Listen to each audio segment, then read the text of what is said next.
আরে থামেন থামেন, চিকেন তো সবাই রান্না করে। তো আজকে আমার মতো একবার ট্রাই করা যাক।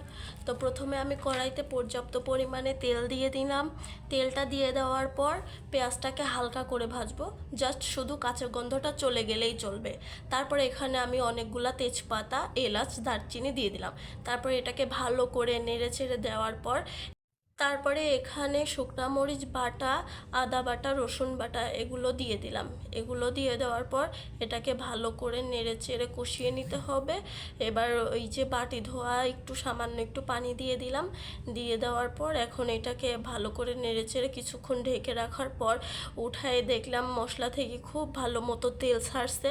এখন ওই আবার সামান্য একটু পানি দিয়ে দেব। সামান্য একটু পানি দিয়ে দেওয়ার পর পানিটা দেওয়ার পর চুলার জালটা একদম লো ফ্লেমে রাখার পর তোমরা দেখতেই পাচ্ছ যে মশলা থেকে খুব ভালো মতো তেল ছেড়ে নিয়েছে। এবার চিকেনগুলো, কেটে রাখা চিকেনগুলোকে দিয়ে দিলাম। চিকেনগুলো দিয়ে দেওয়ার পর ভালোভাবে এটাকে নেড়ে চেড়ে মাংসর সঙ্গে একদম মিলিয়ে নেব। তারপরে চুলার জালটাকে আমি এই পর্যায়ে একটু বাড়িয়ে দিলাম। বাড়িয়ে দেওয়ার পর এখানে ভালো মতো মাংসর সঙ্গে মশলাটাকে কষিয়ে নেওয়ার পর কিছুক্ষণ ঢেকে দিলাম। কিছুক্ষণ ঢেকে দেওয়ার পর এখানে আমি আমার ইচ্ছা অনুযায়ী আলু দিয়ে দিলাম। এটা তোমরা যেভাবে যে খেতে চাও ঠিক সেভাবেই দিবে।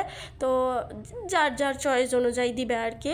তো এখানে আমি আবারও ভালো করে নেড়ে চেড়ে কষিয়ে নেওয়ার পর এখানে কিছু ভদ্রলোক এসে বলবে, আফা আপনি তো কোনো গুঁড়া মশলাই ব্যবহার করলেন না। আরে থামেন থামেন, করবো তো অবশ্যই।